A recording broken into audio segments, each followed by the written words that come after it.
Hey there! All right, so Saturday is Skills Day. So today we're going to learn how to make some bread.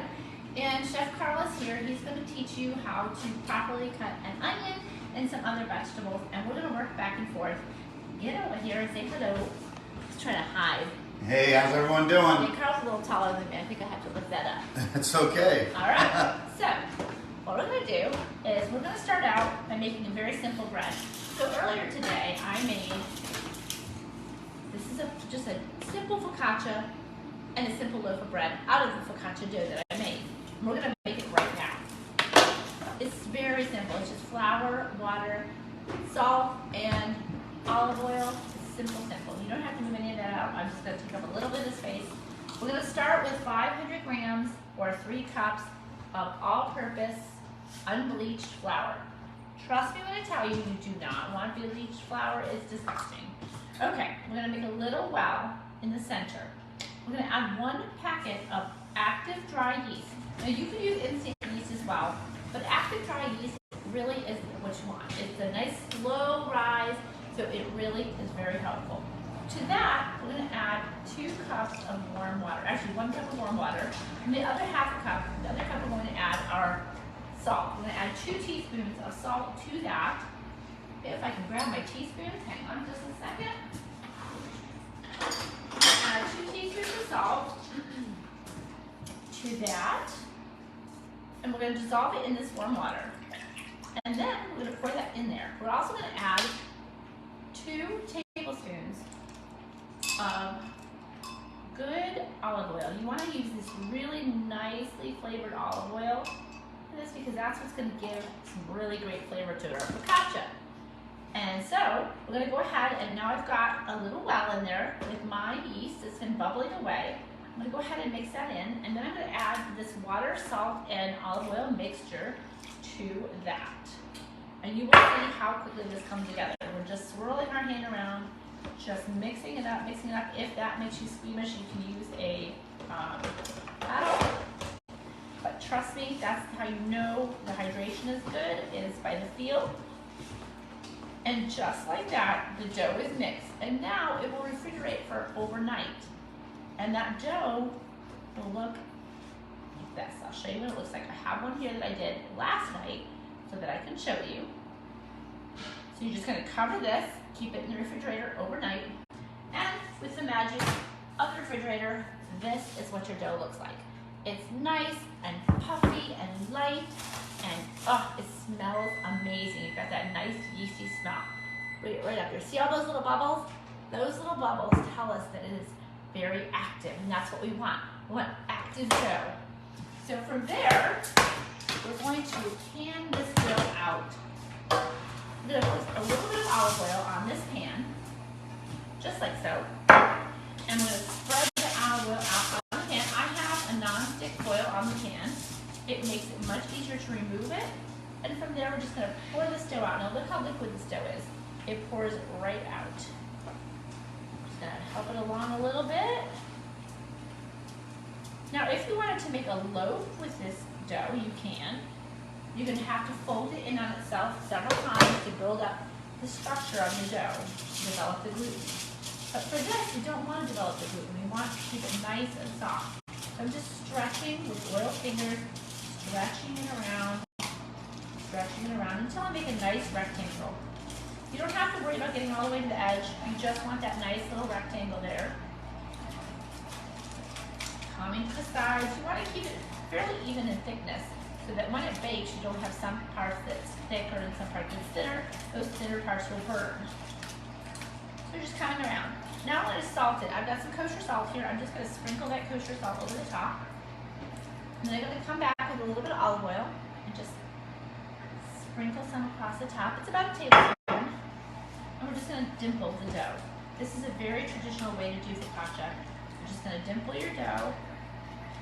Let that good olive oil sit in those little dimple parts. Just come across. Make sure you hit all the parts. And then we're going to put some good old herbs on top of that. Rosemary is traditional, but you could use any herb. I'm going to use some basil because I'm wild like that. Let me grab some fresh basil. I've got my basil plant over here. I'm just going to tear off some of the leaves. got my fresh basil here. I'm just gonna tear off some of the leaves and just plant them in there.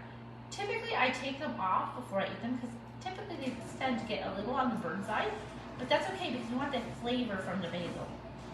Alternatively, you could use a basil oil or a rosemary oil, but there's just something so wonderful about fresh herbs when they're baking. It just smells amazing. All right, I'm gonna go ahead and put this in the oven, and while this is baking, Karl's gonna take over and show you how to cut your veggies. All right, Karl, take it over, baby. Hey guys, how's everyone doing today? We're gonna work on cutting an onion. So I cut the bottom root off, cut the top. Then I'll take it almost all the way through. And sometimes you get it, they'll grab that outer layer and pull off in one shot.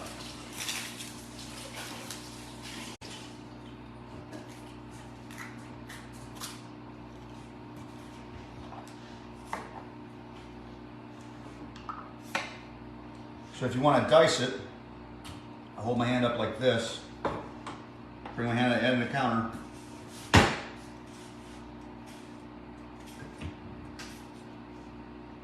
and your lead finger is going to be here.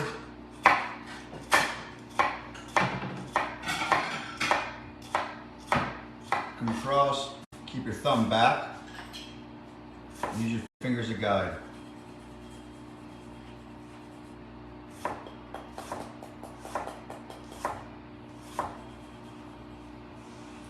And the rest of it, you can go all the way down. At the bottom, I'll come across it like this.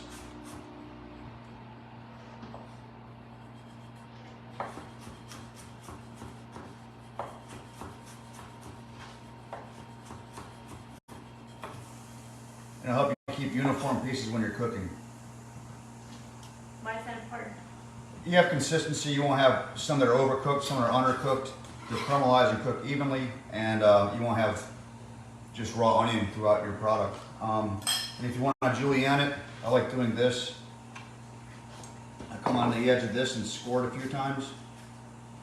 And then when you come down, your first cut, you're going to be sliced.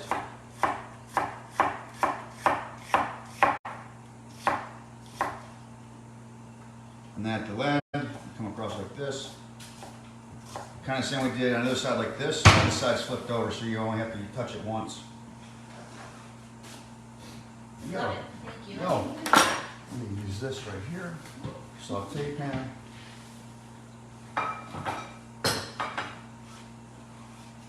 Beautiful. Now we're going to do a butternut squash. I love this peel the best. It's got the flexibility to come in there.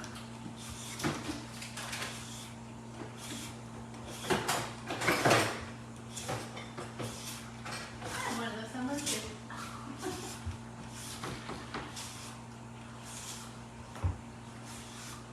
It's just that easy. These are inexpensive. I'm a butternut squash lover. Take this. I have a garbage bin. Perfect.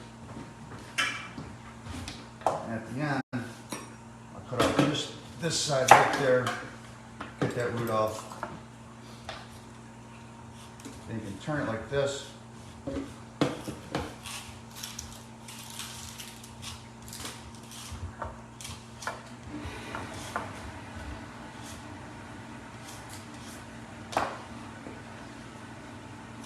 Then you're done. Then if you want dices, come down and make discs. Now I'm going to tell you something. This is the truth.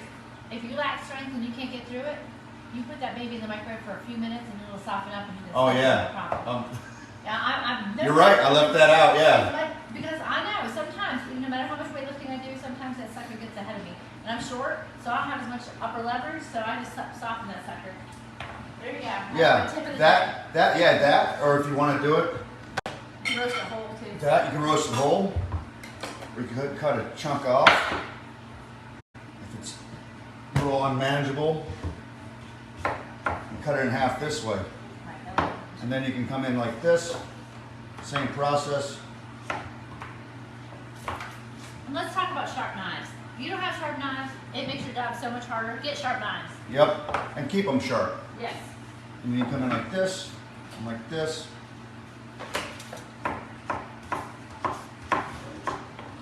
I might be going a little fast, but take your time. The biggest thing is you want your thumb behind your hand, so it's cupped like this, and your finger is going to lead it back. That gives you the depth of each cut, or the width of each cut, which gives you the consistency. So that way you don't have stuff that's overcooked, or you have product that's undercooked, and they're going to cook very relatively the same. Or same process. If you feel you can do 2 at a time. But if you're not comfortable, just do 1. Take your time. And the thumb is in the back, pushing it back.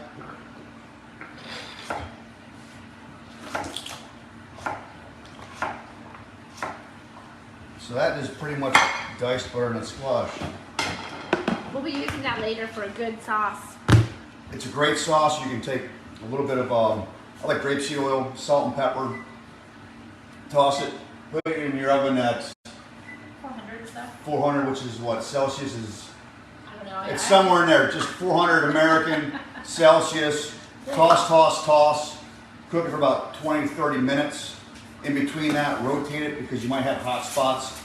Allow it to have complete, consistent cooking throughout it. That way you won't have burnt ones and raw ones.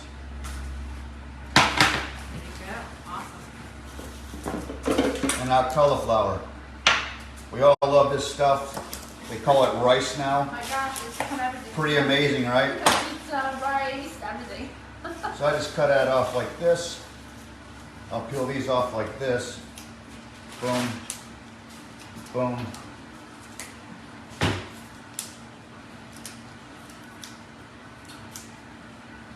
I'll cut it in half. Cut it one more time in quarters. I'll come down like that. Separate the core.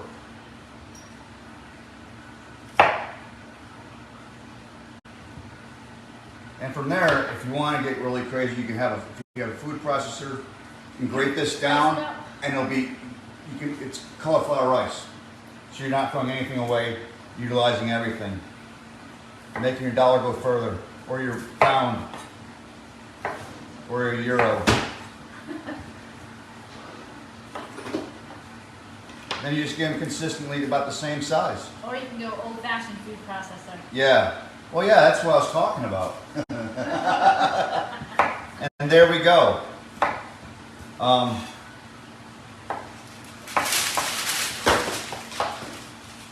And that's broccoli florets, or if you want, you can take the whole thing and grate it down and have cauliflower rice.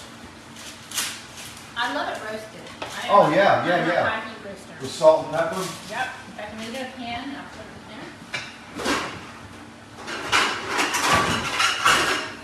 I'm gonna put this right on the pan. We'll get that right in the oven.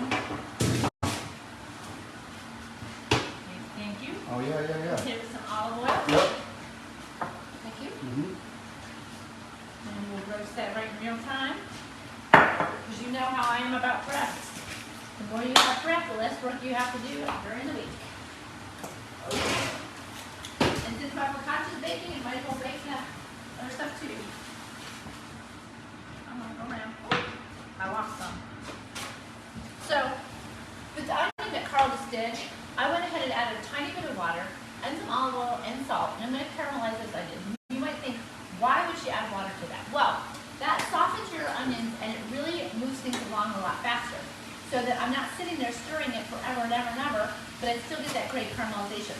So if you take a look at it right now, the water has dehydrated, but I'm starting to get that really creamy effect because the oil doesn't dehydrate. So that moves things along in terms of the process of getting it caramelized. Karl, would you mind showing an apple? Sure. Or a sweet potato? Yeah. For those just joining us, hey Beverly, hey. This is Karl, Chef Karl. Hey guys. He is showing some vegetable prep. It's going to save you lots of time. All right, so we got apples 2 ways. You can cut them in half like this, and quarter them, and then come down and pick out the fiber center.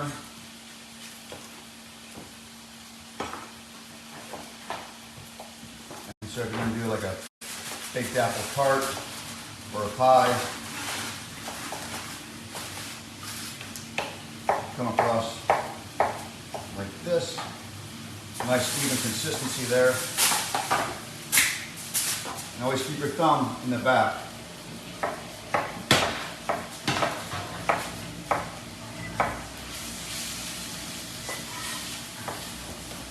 You do a strudel.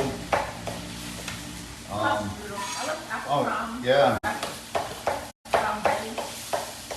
Yep, exactly. So there you go. Can you have a bowl for this? Fantastic. Now, if you want them diced, I find it's a little easier.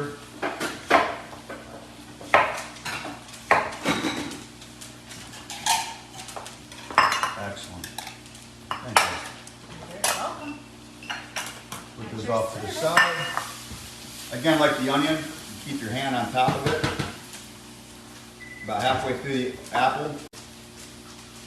Keep your thumb behind yourself again. Score it.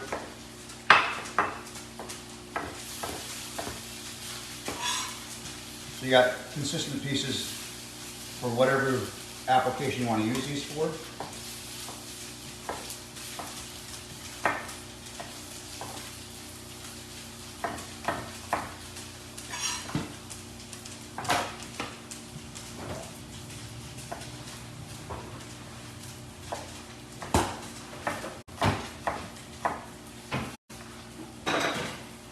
Now last one, you just lay it off to the side. Boom, boom.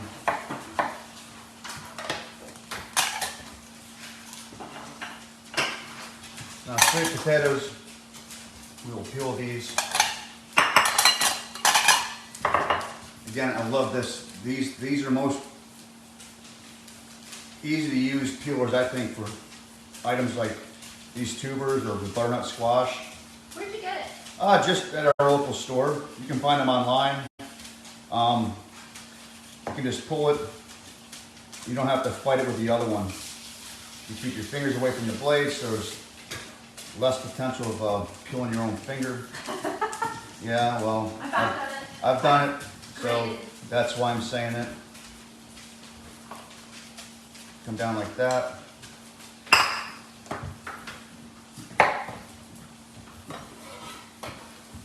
Now, if you want to dice these, what I like to do, since they roll a lot, they're a little challenging. I'll find a spot here. Now it's flat. Now you have a flat, stable surface, so it's less likely to get cut. Then you come back like this. And you bring your knife forward, let it come to the tip of the blade, then bring it down. Instead of sawing it, you have forward and down. That way you have less potential of getting cut or the sweet potato moving on you. There we go. Again, thumbs off behind the fingers. If he goes forward, well, it's an unpleasant experience. No, from experience. Because I've done that when I was younger and had him hanging out like this. And that's the ultimate teacher right there. But anyway, I hope you guys have enjoyed this. I'm going to take back over here. Okay, fantastic. Great, great. So I'm going to show you what I did here while Carl's doing that. I panned up I panned up the squash. I'm going to put that in the oven. Here we go. Because you know, once the oven's hot, you got to make use of it.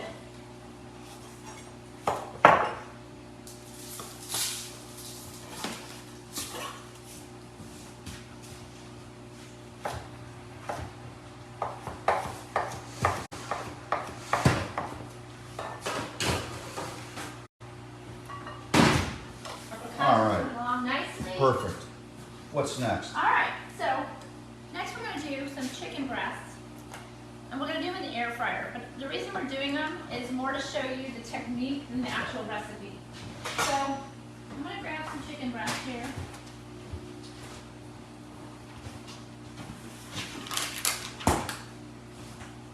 I'm going to open this package up. I've got a little knife here.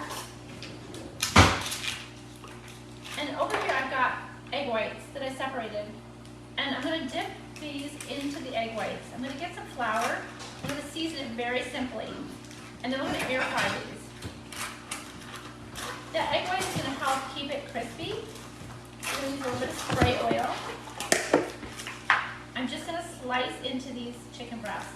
I want to keep it so that I've got just some strips because we're going to make like chicken fingers. I'm just going to cut that in half. These are the organic free-range chickens, which I really like. I'm going to wash my hands and I'm going to go ahead and season that egg white and season the flour. This is all in real time, so you know sometimes you need to take a break, wash your fingers, all that good stuff. So I'm going to use an all-purpose seasoning because this way you don't have to blend every single seasoning. That's okay. Actually, I need to find the all-purpose seasoning first. Go ahead and use this one. This is actually a burger seasoning, which is just fine. And then Karl went ahead and seasoned my flour for me nicely. So I'm going to go ahead and dip these chicken into this egg white. Thank you. Mm-hmm. And then from there, I'm going to coat it in the seasoned flour. Just roll it in there. And back into my egg white. And then back into my flour one more time. So I'm getting a really nice coating on there. We're going to go ahead and spray these with some of our spray oil, which is underneath here. I'm going to pass that to Karl and he can spray the pan, and then we're going to spray the actual chicken breast. I'm going to lay that one in here. Let me do one more. Again, this isn't so much about the recipe as it is about the technique. We're adding egg whites instead of whole eggs because you got a little bit less fat into that. And this way it gives us a little bit more room to keep our protein on the low fat side. And we're going to go back in that egg wash one more time and then back into our seasoned flour. And if you get a blob like that, just shake it off. Sometimes that happens. Egg whites don't always separate nicely. So we don't want any big blobs of egg whites. We just want to keep it nice and loose. And we're going to go ahead and put that in there, spray that with some oil, and then we're going to air fry that at 395 degrees or 400 degrees. Mine only goes up to 395 for about 20 minutes until the internal temperature is 165 and they are nice and crispy. And then we can use them in wraps, we can use them on salads, and it's just a really nice, crunchy way to have your chicken. For the rest of this chicken, I'll do something else. But I'll show you. You need some help with that? You got it? Got it. All right. So for the rest of that, we're in good shape. Let me come back to our focaccia real quick. So we showed you how to make the dough. Once you make that dough, it parks itself in the refrigerator overnight. What that does is it slowly activates the yeast, and the slower that it rises, the more flavor your bread is going to have. Once you take it out, you want to bring it to room temperature, which you saw me do, and then you pour it out into your pan and you press it out with that oil and that salt and the herbs, and then you bake it at 425 degrees until it's nice and golden brown. If you like it a little bit darker, you can bump it up to 450 degrees and you'll get a nice, more caramelized bread, which I love. I love that dark crust. That adds so much flavor. The American palate tends to really like blonder breads, so I typically, if I'm, depending on who I'm making the bread for, I keep that in mind. For me, the darker the better. I love that dark outer crust, that nice thick crust. You choose what you like. 425 is going to give you a little lighter crust. 450 is going to give you a darker crust. How do you know your bread is done? Just like anything, you take its temperature. You poke your little doohickey in here. It opens up like this. You put it in. The internal temperature should register anywhere from 190 to 210 degrees, and you know your bread is done inside. So, whether you're making a loaf or you're making a focaccia, flat bread, that's how you know it's done. Let me tell you something. There is nothing better than homemade bread, and it is so much better for you than commercial bread. If you buy commercial bread, and there's nothing really wrong with it necessarily, but your metabolism is not going to love it. It has a lot of artificial ingredients, just really hurts our innards. So I recommend that you really try. It only takes a few minutes to make your own bread. All the work is done with time. So it's a really fun project to do, especially little kids if you have them around. is to do that. So give it a shot. You can make spelt breads, you can make farro breads, you can make, you know, chickpea breads, all different kinds of breads. But it really is going to be better for your gut than what you buy at the store. And how do I know this is true? When I make bread, in 2 days, it will have mold on it. When I buy bread, in 2 months, it might not have mold on it. That tells you there's a lot of dough conditioners and a lot of preservatives in that bread. What does that do to our insides? Well, it clogs up our metabolism. So don't clog your metabolism, okay? Really think about what you're putting into your body. All right, well, that's my commercial for bread baking. Now let me show you how our onions are coming along. Can you tell I'm very passionate baking? I love it. Onions are coming along nicely. They need about 5 more minutes at a little bit higher heat than when I had them on. But I put it a little bit lower because I was busy talking. I'm gonna come back and show you all the things that we made with all the things that we cut today so that you can see and that you're not stuck waiting for us to show. So I'm gonna post all those pictures. I hope this has been helpful. Comment below if you've watched the replay, comment live if you watched the live, and let me know what you want to see next and what is helpful and what you've tried. All right, my friends, have a great day. Whoops. Karl says goodbye too. Bye, guys.